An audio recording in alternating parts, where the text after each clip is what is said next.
선포될 때에 하나님 성령께서 우리의 마음을 만지셔서 이 말씀이 우리의 말씀으로 들려질 수 있도록 우리 가운데 주의 영을 허락하여 주시옵소서.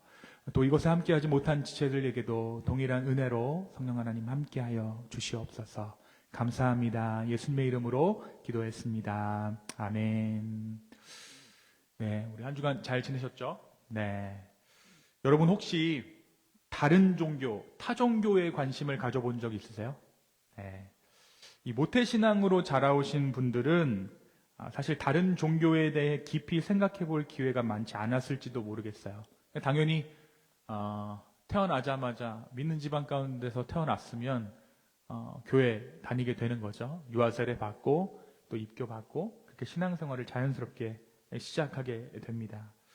반면에 어느 정도 스스로 생각하고 판단할 수 있는 시기에 예수님을 만나 신앙생활을 시작하신 분들도 우리 가운데 있죠. 근데 그런 분들의 이야기를 들어보면 믿음 이전에 다양한 질문과 탐색의 시간이 있었음을 종종 듣게 돼요. 그래서인지 흥미로운 현상이 하나 있는데요. 오히려 모태신앙으로 자라오신 분들 가운데 성인이 된 이후에 불교나 힌두교 또는 천주교와 같은 다른 종교에 대해서 관심을 갖게 되는 경우가 있다는 거예요. 물론 그 관심이 모두 다 개종으로 이어지는 경우는 매우 드물겠죠. 그런데 대부분은 떠나기 위해서 고민하는 것이 아니라 또 비교해보기 위해서, 질문해보기 위해서 우리가 다른 종교에 관심을 갖게 되기도 합니다. 제가 아는 어떤 분도 처음에는 기독교 신자여서 저랑 같이 신학교를 다녔는데 그분 지금은 천주교를 믿는 분들도 계세요. 또 어떤 분들은 어렸을 때 같이 신앙생활을 한 신앙의 선배였는데 그 형 제가 듣기로는 불교 신자가 됐다라는 소식을 듣기도 합니다. 매우 드문 경우지만 그런 경우들이 있다는 거죠. 저는 개인적으로 이러한 관심 자체를, 그러니까 다른 종교에 관심을 갖는 것 자체를 하나님 앞에서 해서는 안 될 일, 다시 말해 불경한 일로만 볼 필요는 없다라고 생각해요. 오히려 그것은 내가 믿고 있는 신앙을 더 진지하게 바라보기 시작했다라는 신호일 수도 있기 때문이죠. 아무런 질문 없이 이어가는 믿음보다 질문 가운데 다시 붙드는 믿음이 더 깊어질 수 있기 때문입니다. 모두가 그렇진 않겠지만 우리가 다른 종교에 관심을 갖게 되는 이유 중 하나는 내가 믿고 있는 기독교의 한계를 느끼기 때문일지도 모릅니다.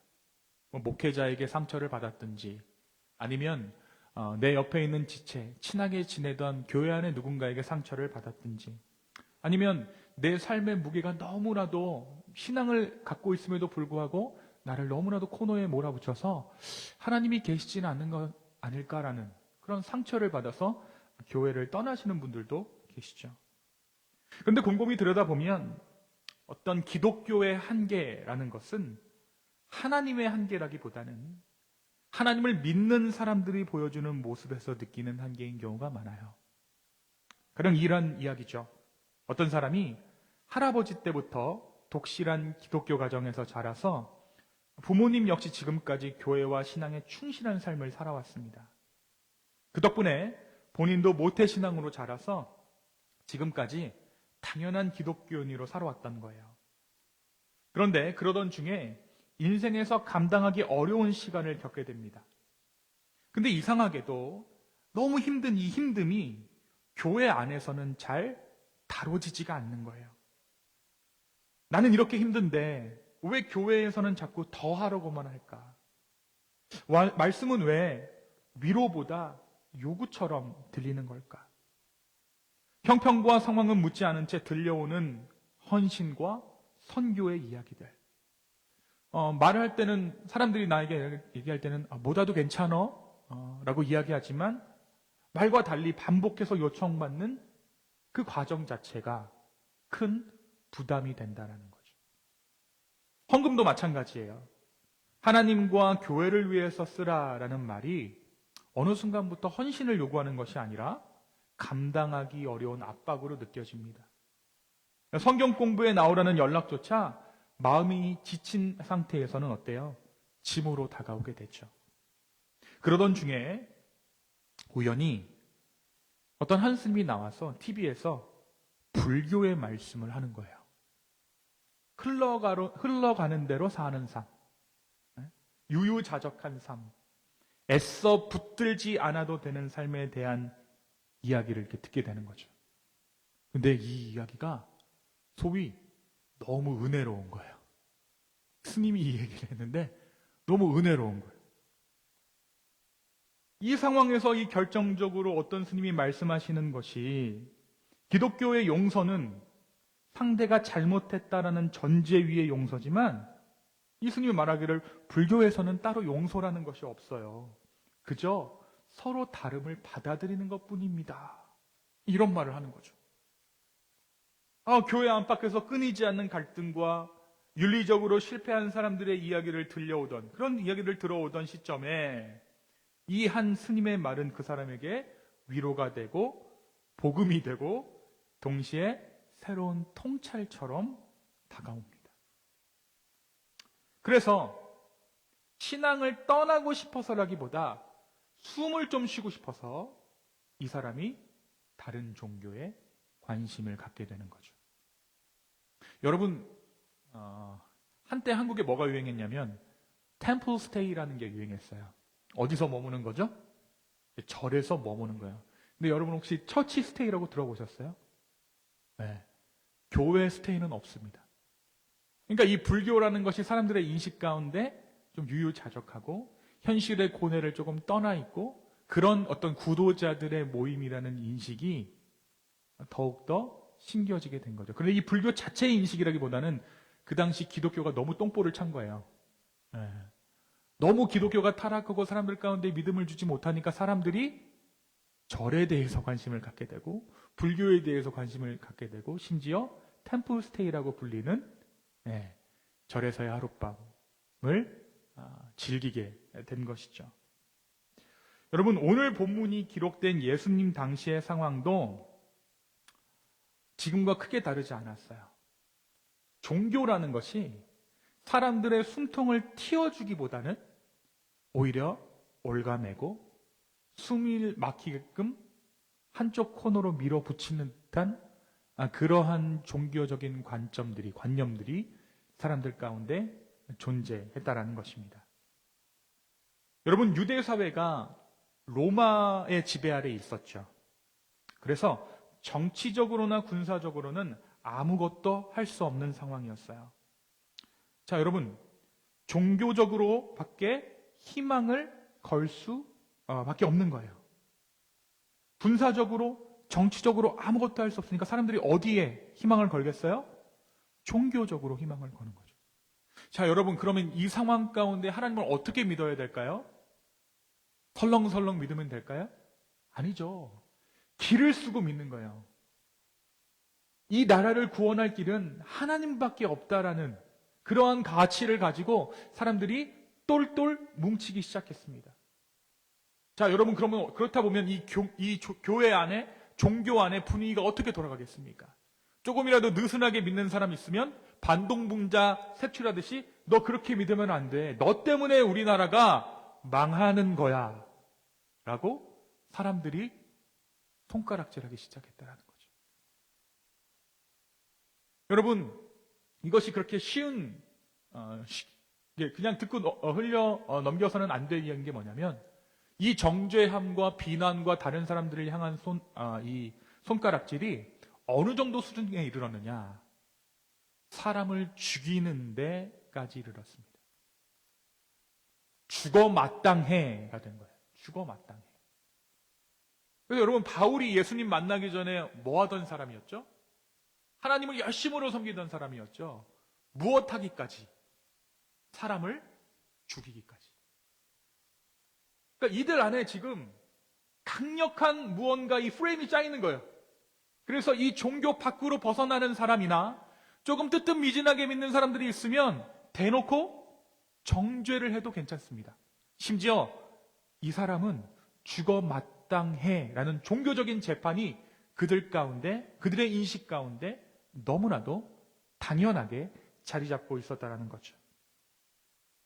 근데 놀라운 것은요, 이러한 시스템이 당시 사람들에게 전혀 이상하게 느껴지지 않았다라는 거예요. 여러분, 이때 사람들이 기도하는 시간은 어떤 시간일까요? 이러한 종교적인 백그라운드 안에서 기도하는 시간은 은혜를 구하는 시간이라기보다는 내가 얼마나 의로운지를 증명하는 시간이 되겠죠. 자, 그런데 이 시간이 사람들에게 이상하게 느껴지지 않아요. 오히려 증명할수록 마음 가운데 뿌듯함이 생기고 잘해냈다라는 만족감이 찾아옵니다. 사람들도 인정해주기 시작해요. 그런데 문제는 바로 여기에 있는 거예요. 이 시스템은 한 종교를 유지하기에는 너무나도 완벽하고 하나의 구조를 지탱하는 데 완전한 모습이었지만 무엇으로부터 멀어진 것입니까? 복음과는 멀어진 거예요. 이해하시겠어요? 유대교라는 그 종교 자체, 그들이 갖고 있는 종교 자체를 유지하기에는 아주 탄탄한 구조요 시스템이지만 복음으로부터는 동떨어진 시스템을 이들이 만들어가고 있다는 거죠. 그 안에서 뭔가 잘하면 뿌듯하고 만족을 느끼기 시작했다라는 거예요. 그래서 예수님은 오늘 말씀 9절에서 이 구조가 만들어내는 또 하나의 결과를 분명히 짚어주십니다. 자기를 의롭다고 믿고 다른 사람을 멸시하는 자들이라고 이야기해요. 9절의 말씀 보면 한번 읽어볼까요? 9절 함께 읽겠습니다. 시작. 또 자기를 의롭다고 믿는 자들, 곧 다른 사람을 멸시하는 자들. 자기 자신을 의롭다고 믿는 자들은 자연스럽게 뭐 하게 된다고요? 다른 사람을 멸시하게 되는 거예요. 내가 의롭다고 확신이 들 때 그 다음에 자연스럽게 따라오는 것은 다른 사람을 내려다보는 시선이죠. 여러분, 사람은 스스로 의로워질 수 없다는 게 여기서 증명되는 거예요. 내가 의롭다라는 말은요, 내 스스로 의롭다라는 말은 자동으로 저 사람은 의롭지 않다라는 의미를 내포합니다. 이렇게 얘기할 수 있어요. 나는 너가 이렇게 의롭지 않다는 얘기가 아니라 이거 다 뻥이에요. 내가 의롭다라는 것은 너무나도 자연스럽게 자동으로 너는 의롭지 않아. 그것이 인간이 취하는 의로움이 작동하는 방식이에요. 우리 부부싸움 할 때 얘기하잖아요. 네가 잘못됐다라는 게 아니야. 근데 이 말은 뭐예요? 너 정말 잘못됐어라는 뜻이죠. 인간의 의로움은 여기서 와요. 더 큰 문제는 이러한 자기 증명의 신앙 구조가 교회를 세상과 전혀 다를 바 없는 공간으로 만들어버린다는 데 있어요. 성과로 평가받고 기준으로 줄 세워지고 잘하면 인정받고 못하면 뒤처지는 구조. 그래서 신앙 공동체 밖에 있는 사람들은 교회를 바라보면서 이렇게 묻게 되죠. 너네가 과연 우리랑 다른 게 뭐니? 처음에는 다른 게 있는 줄 알고 들어와요, 교회 가운데. 근데 신앙생활을 1년, 2년 하다 보니까 어때요? 별로 다른 게 없는데?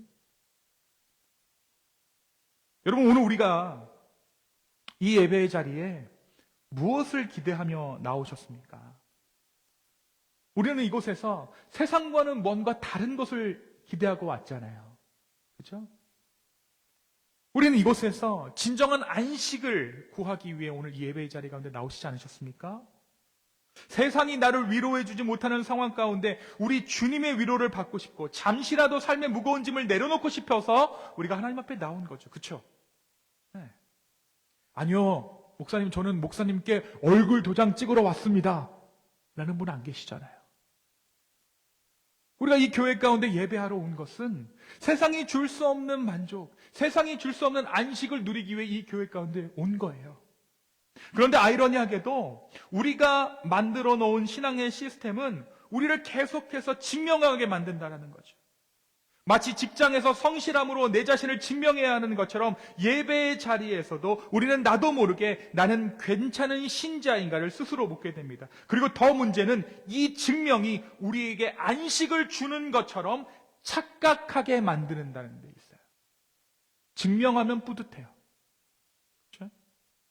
조금만 더 헌신하면, 조금만 더 버티면, 조금만 더 잘하면 마침내 내 마음이 더 평안한 상태에 이를 것이다 라고 착각하게 된다는 거예요. 자, 다시 한번 말씀드리지만 이런 시스템이 잘 작동하는 교회가 어떨까요? 부흥하는 교회일까요? 부흥하지 않는 교회일까요? 이런 교회는 엄청 커지죠. 내부적으로 경쟁하는 교회는 엄청 커집니다. 그래서 막 교회 안에서 엄청 경연대회 많이 해요. 찬송도 경연대회 하고, 말씀 암송도 경연대회 하고. 그죠? 자, 그런데 세상이 이 교회를 어떻게 바라보냐 이거예요. 이 세상과 교회가 똑같아 보이죠. 그럼 사람들이 어떻게 생각할까요? 여러분 생각해 보세요. 아, 세상과 교회가 똑같으니 내가 들어가도 적응하기 좋겠네? 라고 말할까요? 어느 정도는 그럴 수 있어요. 하지만 실제로는 그렇지 않죠. 올해 세상은 이렇게 말합니다. 다를 바가 없구나. 너희도 우리랑 똑같구나. 근데 교회는요, 사람을 붙잡아둬야 되니까 그런 사람들 내쫓지 않아요. 그냥 세상에서 살던 그 버릇 그대로 들어오게 만들어요. 그리고 진짜 생각이 있는 사람은 그 교회가 더 이상 세상과는 다르지 않다는 것을 깨닫고 그를 떠납니다. 여러분, 우리가 교회가 왜 사람들을 불러 모으지 못하는가? 문턱을 낮추지 못해서일까요? 아니요. 교회가 교회답지 못해서 사람들이 떠나는 거예요.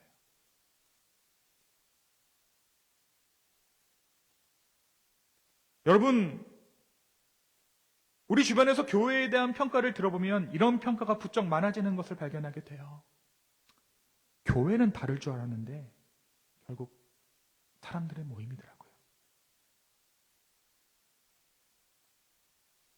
이 바리새인이 속한 공동체, 예수님 당시에 소위 믿는 자들이라고 불리우던 이 집단이 이 시스템 안에서 작동하고 있었어요. 운영되고 있었습니다. 자, 그 중에 1등이 누구예요? 가장 믿음 좋은 사람이라고 여겨지는 사람이 누굴까요? 바리새인들이죠. 이러한 종교 구조 가운데 바리새인은 아무런 불편함 없이 기도할 수 있는 사람이에요. 그는 자신을 돌아보느라 긴장할 필요도 없었고 하나님 앞에서 무너질 이유도 없었습니다. 왜냐하면 그는 이미 이 종교 시스템 안에서 온전한 자로 자리매김한 사람이기 때문이죠. 자연히 이 기도의 자리는 은혜를 구하는 자리가 아니라 내가 얼마나 잘하고 있는지를 확인하는 자리가 되었습니다.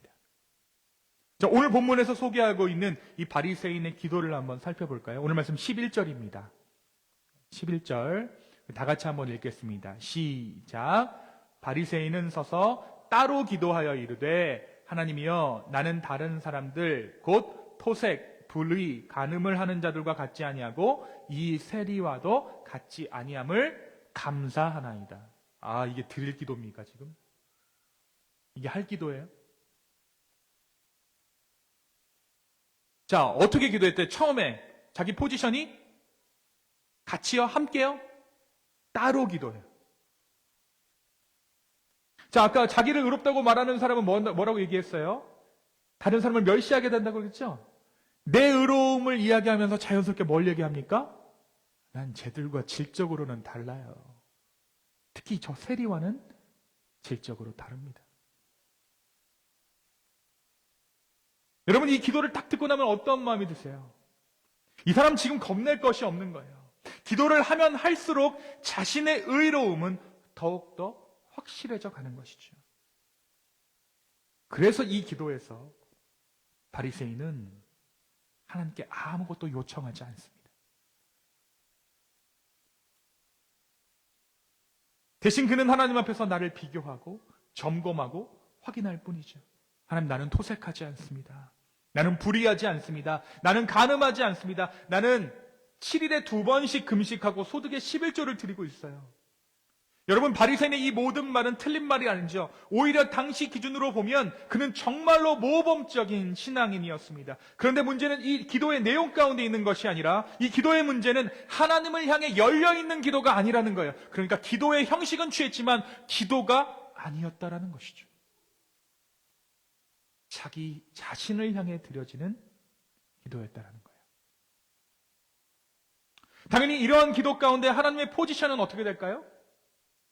이 바리새인의 기도에서 하나님은 은혜를 베푸시는 분이 아니라 내가 얼마나 잘하고 있는지를 확인해주는 witness, 증인이 되는 거예요. 누가 주체예요?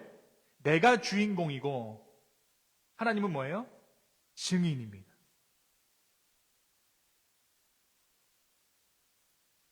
바리새인의 이 기도에는 회개의 여지가 없어요. 이미 충분히 잘하고 있기 때문이죠. 회개가 없는 기도니까 어떻겠습니까? 긴장도 없고 떨림도 없습니다. 이미 의롭다고 스스로 결론을 내렸기 때문이죠. 오늘 말씀에서 바리새인은 하나님 앞에 섰지만 사실상 하나님을 필요로 하지 않는 사람의 대표를 이 바리새인이 보여주고 있는 거예요. 이때 이 바리새인 옆에는 이 바리새인의 기도보다 훨씬 짧고 훨씬 초라하게 들리는 기도를 드리는 한 사람이 있었습니다. 그리고 예수님은 그에게 시선을 옮기세요. 그의 직업은 무엇입니까? 세리예요, 세리. 텍스 컬렉터. 자, 이 오늘 본문은요, 이 세리가 기도하는 모습도 묘사하고 있죠. 멀리 서서 감히 눈을 들어 하늘을 쳐다보지도 못하고 다만 가슴을 치며 기도합니다. 멀리 서서 하늘도 못 보고 가슴만 치며 기도하는 거예요. 이 세리의 기도 모습은 이 세리가 자기 스스로의 자리를 분명히 알고 있었음을 말해주죠. 오늘 본문 가운데 세리는 하나님 앞에 가까이 갈 자격이 없다라고 이미 그렇게 판단된 사람으로 살아온 거예요. 여러분, 세리가 어떤 사람인 줄 알잖아요. 단순히 돈을 많이 버는 사람이 아니라 로마 제국을 대신해 세금을 거두는 사람이었고 동족의 고통 위에서 자신의 이익을 챙기는 사람으로 여겨졌어요. 그래서 세리는 종교적으로는 부정한 사람, 사회적으로는 배신자, 공동체 안에서는 함께 식사조차 할 수 없는 사람으로 분류되고 취급됐습니다. 자, 다시 말해서 세리는 너가 여기 설 자리는 없다라는 메시지를 평생 듣고 온 사람이에요. 그러니까 멀리 서 있다라는 것은 감히 기도의 자리 가운데 나올 수 없다라는 거예요. 자기 스스로를 너무나도 잘 알고 있어요. 어디에서도 나는 환영받을 수 없다라는 것을 스스로도 알고 있었고 공동체도 그렇게 인식하고 있었다는 것이죠. 그래서 회당에서도 성전에서도 사람들 사이에서도 늘 한 발짝 뒤로 물러서 있어야 했던 사람이 이 세리입니다. 그래서 이 세리가 겸손해서 뒤에 서 있던 게 아니라 거기가 자기 자리이기 때문에 있었던 거예요. 거기가 자기 자리이기 때문에. 여러분, 미국에 오래 사셔서 한국의 학창 시절을 잃으셨죠? 한국 학교는 어때요? 고등학교 때까지 내 자리가 있어요. 네, 잊으셨죠? 깜짝 놀라셨죠? 내 자리가 있습니다. 그러니까 멀리 사람들부터 성전 정말 들어갈지 말지 그 문간에 있는 것이 그 자리가 세리의 자리였던 거예요. 세리의 자리. 그래서 그는요, 감히 눈을 들지도 못합니다. 말이 길어질 수도 없는 거예요. 설명할 것도 변명할 것도 없기 때문이죠. 그런데 이 세리가 어떤 기도를 드리느냐? 하나님, 불쌍히 여겨주세요. 나는 죄인입니다.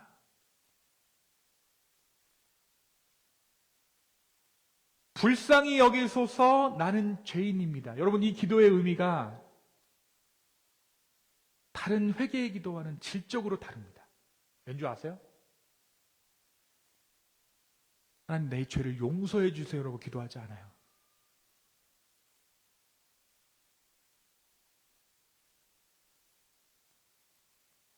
이때 세리가 사용한 말을 원어적으로 보면 좀 더 깊이 보이는데요.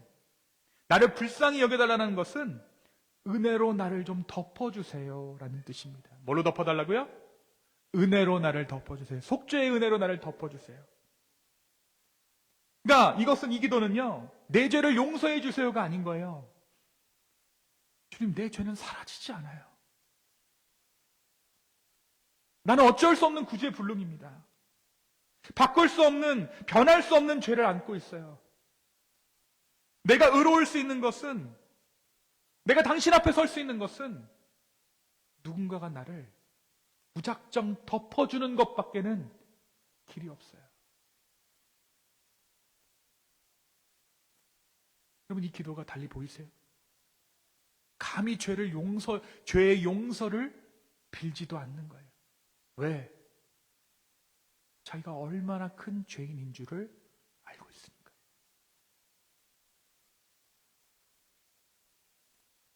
오늘 이 세리의 고백은 다른 회개의 기도와 별 차이가 없어 보일 수 있지만 자신에 대한 깊은 이해, 죄에 대한 깊은 성찰 없이는 드릴 수 없는 기도죠. 세금을 거두러 다니면서, 길가를 걸으면서, 가족들과 함께 식사하면서 끊임없이 이 세리는 뭐를 생각했을까요? 나는 죄인이야, 나는 죄인이야, 나는 죄인이야, 나는 어쩔 수 없는 죄인이야.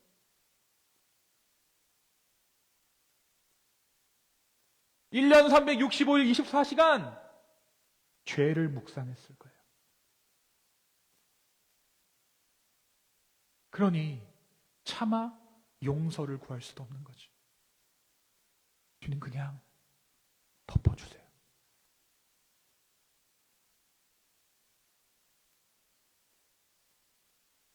많은 사람들이요, 내가 죄인인 거 알잖아요. 그럼 이 죄의 문제를 해결해달라는 식으로 기도합니다. 더 이기적인 사람은 어떤 줄 아세요? 주님, 죄의 원인을 제거해 주세요라고 기도합니다.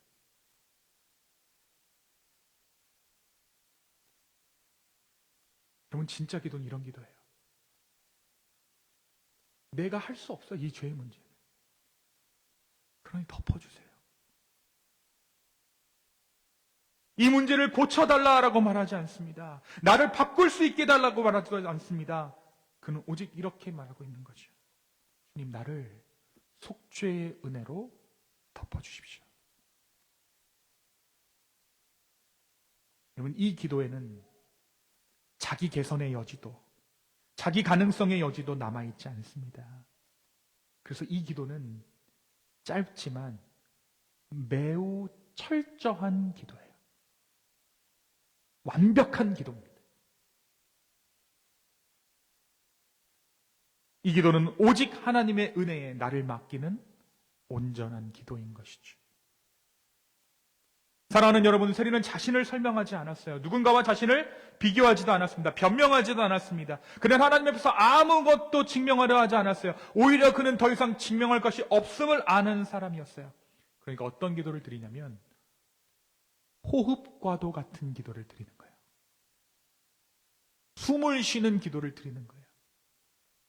바리새인의 기도는 어떻습니까? 숨이 턱턱 막히는 기도인데 이 세리의 기도는 이 기도를 통해서 숨을 쉬게 되는 것이죠. 그래서 예수님 이 비유의 끝에서 이렇게 말씀하시죠. 오늘 말씀 14절 상반절입니다. 내가 너희에게 이르노니 이에 저 바리새인이 아니고 이 사람이 의롭다 하심을 받고 그의 집으로 내려갔다. 누가 의롭다고요? 네, 이 세리가 의롭다고요.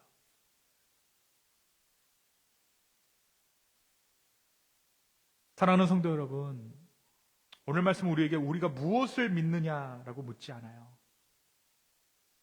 하나님을 믿되 어떠한 방식으로 하나님 앞에 우리가 서 있는가를 묻고 있는 거죠. 따라서 오늘 이 본문은요, 교회 밖에 있는 사람들에게 던져지는 질문이 아니라 예수 그리스도를 믿는 우리에게 던져지는 질문입니다. 여러분, 사람들이 예수 그리스도를 믿는 교회가 아니라 다른 종교에 관심을 갖는 이유는, 또 우리가 이따금 우리의 신앙의 권태로움을 느끼는 이유는 하나님이 부족해서가 아니라 신앙의 자리에서 더 이상 우리가 숨을 쉴 수 없기 때문이에요. 여러분, 오늘 예수님은 우리에게 우리가 믿어왔던 그 하나님을 믿는 방식과는 전혀 다른 길을 보여주세요. 아무것도 내밀 수 없지만 하나님을 떠나지 않는 사람, 자신을 증명하지 않고 은혜의 자신을 맡긴 사람을 우리 주님은 의롭다 선언하십니다. 근데 여러분, 이 이민자가요, 이거 하기 진짜 어려워요. 왜 그런 줄 아세요? 우리는 매번 우리의 살아있음을 증명해야 되잖아요. 경제적인 것도 경제적인 건데, 누가 오면 어때요? 나 여기 합법적으로 살아. 영주권 들이밀고, 여권 들이밀고, 시민권 들이밀어야 되잖아요. 제 아는 형 이야기예요. 아는 형이 생긴 건 지극히 한국 사람처럼 생겼습니다. 저처럼요. 근데 마트에서 시비가 붙었대요. 그래서 이 백인 남자가 그 형한테 Go back your country! 이랬대요. 그 형이 뭐라는 줄 알아요? 자기 영주권을 흔들면서 This is my country!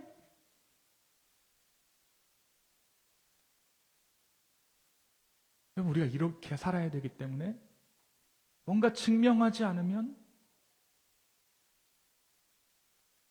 삶이 위태로움을 느끼기 때문에 이거 쉽지 않아요. 하지만 오늘 말씀 우리에게 도전하고 있는 거죠. 다시 처음의 질문으로 돌아가 봅니다. 여러분, 신앙이 나를 살리는 자리입니까? 아니면 나를 증명해야 하는 자리입니까? 오늘 이 말씀 이렇게 묻고 있는 거예요. 너는 지금 하나님 앞에서 숨을 쉬고 있어?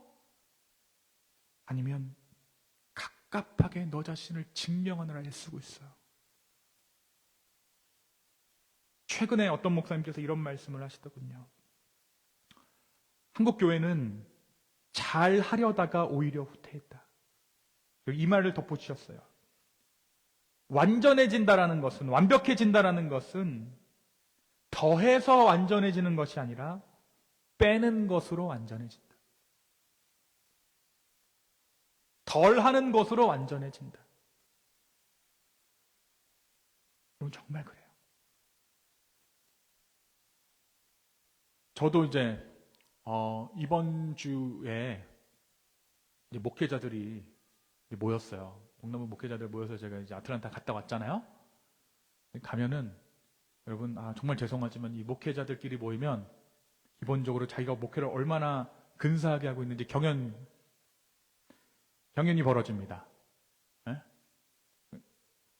그럼 이제 제 입장에 제가 뭐라고 그러고 있는지 아세요? 제가 우리 교회는 여러분이 사역하시는 교회보다 원교회의 형태를 띠고 있습니다. 근데 여기서 원은 영어로 원이 아니라 원시시대 할 때 원입니다. 원래 교회의 모습을 띠고 있어요. 근데 제가 정말 여러분 죄송한 얘기지만 막 자기 사역을 이렇게 했고 저렇게 했고 우리 교회는 셀이 어떻고 막 얘기하는, 나보다 더 어린 목사들이 막 그러고 있는데 제가 정말 죄송해요. 0.1초 부끄러웠어요. 근데 제가 이 말씀을 준비하면서 깊이 깨우쳤습니다. 저를 좀 돌아보게 됐어요. 이 교회라는 것이 뭘까? 우리는 숨을 쉬고 있을까? 어느 시점에 우리가 교회를 뭔가 이제 만들어 보려고 내가 조바심을 내지는 않았나? 교단에도 뭔가 성장하고 있는 교회로 보이고 싶어 하고, 누군가가 좀 와서 이제 목회를 좀 제대로 하시는군요라는 이야기를 듣기 위해 목회를 하고 있지는 않았나. 여러분, 저희가 이제 유튜브를 이렇게 찍고 있잖아요. 저 뒤에서. 그럼 이제 저는 일부러 여기가 잘 안 보이고 저만 보이게 보통 이렇게 찍거든요. 근데 가끔씩 성찬을 하잖아요. 그러면 이제 어때요? 사람들이 이렇게 쭉 나오잖아요. 그럼 저희 부모님이, 우리 부모님 아직 귀신 안 됐는데, 귀신같이 알고 얘기해요. 야, 사람이 많아졌더라. 그럼 막 제 마음이 뿌듯해지는 거예요. 나를 증명한 것 같고. 근데 여러분, 그게 아니에요. 교회는 숨을 쉴 수 있어야 됩니다. 우리만의 시스템을 만들어서 뭔가 교회가 성장하고 그럴듯한 무언가를 만들어내는 것이 우리의 자리, 우리의 목표가 아니라는 것이죠. 우리가 온전해지는 길은 지금 우리의 신앙에 무엇인가를 더하는 데 있지 않습니다. 더 열심히 하겠다라고 결단하고 더 많이 헌신하겠다라고 스스로를 몰아붙이는 데 있지 않습니다. 오히려 주님 앞에서 붙들고 있던 것을 내려놓고 증명하려던 것을 내려놓고 주님, 나 여기까지입니다 라고 고백하는 자리에서 온전함이 시작되는 거예요.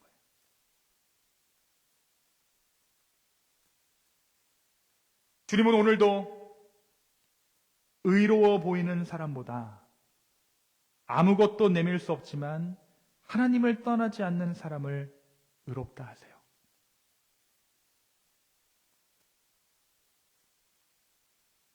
그래서 다음 주에 우리 여기 빈자리 많잖아요. 다음 주에 교회 오시더라도, 그분들 다시 교회 오시더라도 지난주에 빠졌다고 눈치 주거나 꾸사리 주지 마세요. 오죽 이 동네가 답답하면 잠깐 나갔다 오셨겠어요. 이해해 주시고 품어주시고, 더 잘해주면 이상하니까 그냥 아무 일도 없었던 것처럼 품어주세요.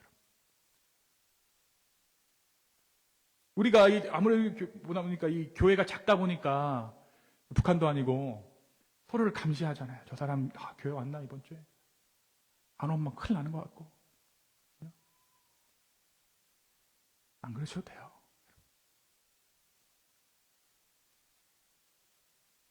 주님의 이 은혜 앞에서 다시 숨을 쉬는 공동체, 더 증명하러 애쓰는 교회가 아니라 더 기대어 쉬는 공동체로, 교회로 살아가는 공동체, 그래서 세상과 구별되는 교회로 살아가는 우리 모두가 되기를 예수님의 이름으로 축원합니다. 제가 기도하겠습니다.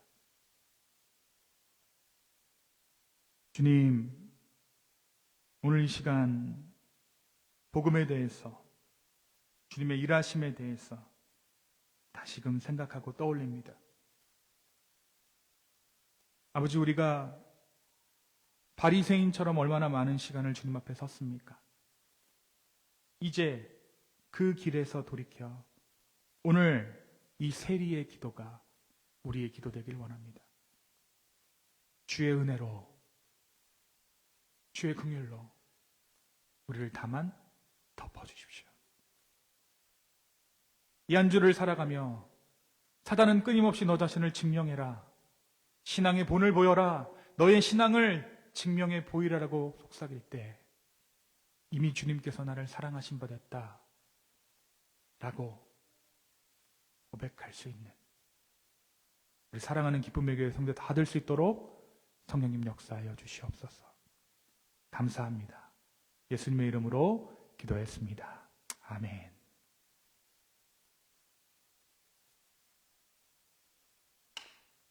다 같이 자리에서 일어나셔서 우리 함께 찬양하며 주님 앞에 나가겠습니다. 우물가의 여인처럼, 우물가의 여인처럼 난 구했네.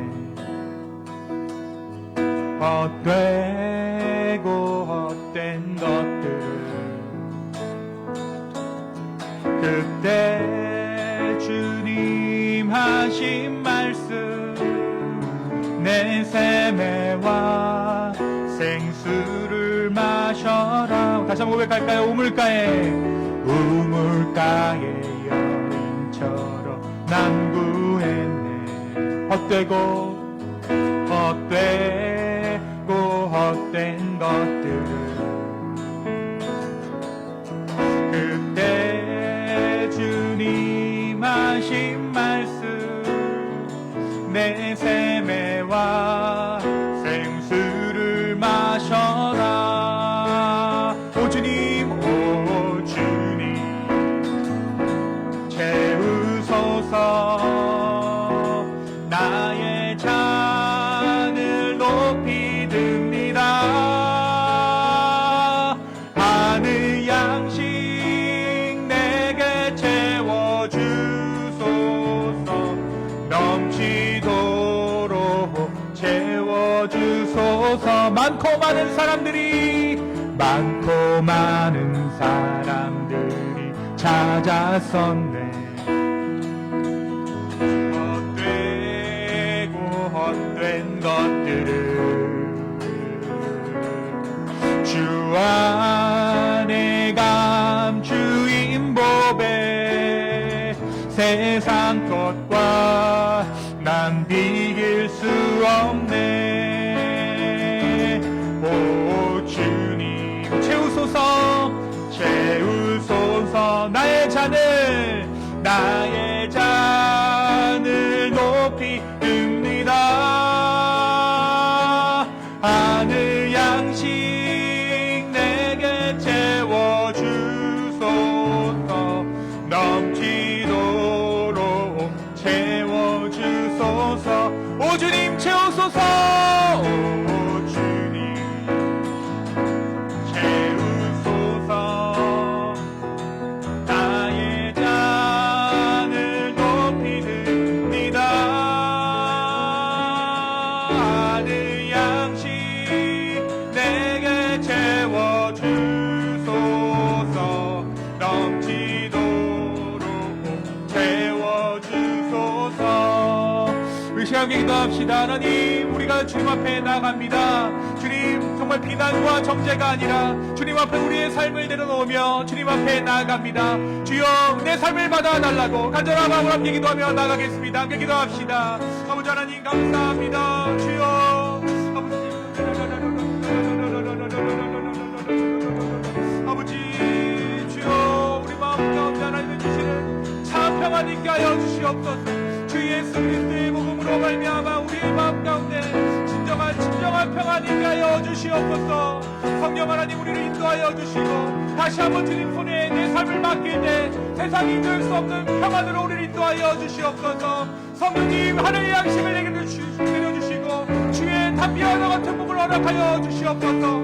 역사하여 주시옵소서. 주님 감사합니다.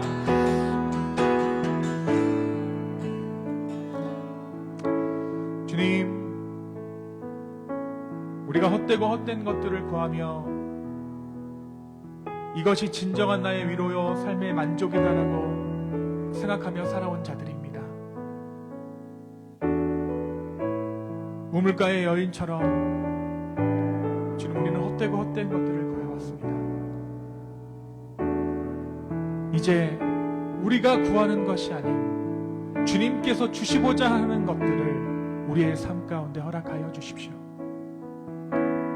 내 마음과 내 뜻, 내 계획이 원하는 것이 아니라 주님이 원하시는 것들을 내 삶 가운데 허락하여 주시옵소서. 주님, 나의 마음을 드리며 내 삶을 드리며 이 작은 예물을 주님께 드립니다.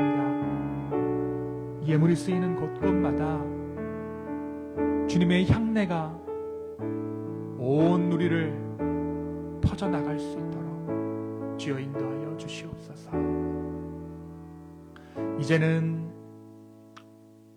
우리 주님의 은혜와 우리 하나님의 극진하신 사랑과 성령님의 감화감동 교통하심이 이제 주의 은혜로 나를 덮어주십시오.